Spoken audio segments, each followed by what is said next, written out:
ઉપસ્થિત મારા ગુરુજનોને પ્રણામ તથા સહતાલીમાર્થી ભાઈઓ અને બહેનોને ગુડ આફ્ટરનૂન, જય દ્વારકાધીશ, જય હિન્દ.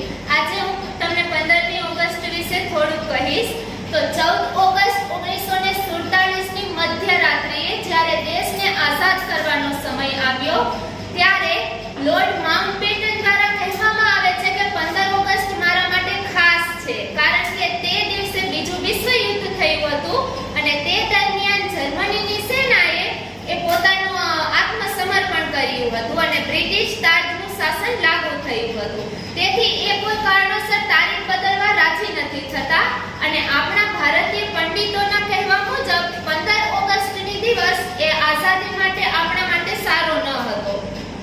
તે માટે એક વચગાળાનો ઉપાય શોધવામાં આવે છે અને 14 ઓગસ્ટની મધ્યરાત્રિએ 11 વાગ્યે અને 52 મિનિટ અનુસાર એક નક્કી કરવામાં આવે છે કે જવાહરલાલ નહેરુ પોતાની શપથવિધિ કરશે, જે 12 અને 38 મિનિટ સુધી ચાલુ રહેશે.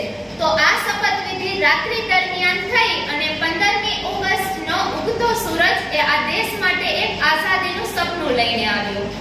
આ દરમિયાન તે દિવસે ઘણા લોકોએ પોતાના એક આઝાદ હવામાં શ્વાસ લીધો હતો. ભારતનો તિરંગો ભારતની જમીન ઉપર શાનથી લહેરાયો હતો. એટલે જ કહેવાય છે કે યહ દિન હે અભિમાન કા, यह दिन है अभिमान का, ये दिन है भारत माता की शान का. नहीं जाएगा रक्त व्यर्थ, नहीं जाएगा रक्त व्यर्थ वीरों के इन बलिदान का. આપણે જાણીએ છીએ કે ઘણા બધા માતાઓએ પોતાના પુત્રોને ગુમાવ્યા, ઘણી પત્નીઓ વિધવા બની ગઈ, ઘણા કુટુંબો ઉજ્જડ થઈ ગયા, પરંતુ એ બધાએ હસતા હસતા પોતાના પુત્રોની બલિ આપી દીધી હતી. એ સમય દરમિયાન એવું પણ કહી શકાય કે ઘણી બધી મહિલાઓ પણ હતી જેને અહીં ભાગ લીધો હતો આ ચળવળ દરમિયાન. તો જો પુરુષની સાથે મહિલાએ પણ આ ચળવળમાં સમાન ભાગ લીધો હતો, તેથી જ દેશ આઝાદ થઈ શક્યો. કોઈ મહાન પુરુષે એવું નહોતું કીધું કે ખાલી દેશના પુરુષો જ આગળ વધશે અને આઝાદીમાં ભાગ લેશે. તે દરમિયાન રાણી લક્ષ્મીબાઈ, કસ્તુરબા, કમલા નહેરુ વગેરે જેવા સ્વાતંત્ર્ય મહિલા સેનાનીઓનો પણ ખૂબ જ મહત્વનો ફાળો છે. એટલે જ કહેવાય છે કે આઝાદ ભારતની મહિલાઓ જેને કરે છે આખું વિશ્વ સલામ, જેને સમાજની બધી જંજીરોને તોડી લખ્યો છે એક નવો ઇતિહાસ. કહાની એવી મહિલાઓની જેના હોસલાએ ભારતને આપી છે નવી ઉડાન.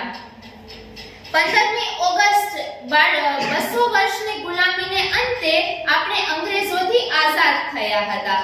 ત્યારબાદ પણ શું અત્યારે આપણે આઝાદ છીએ? આપણા વિચારો એટલા આઝાદ છીએ કે આપણે સ્વતંત્ર બની શકીએ?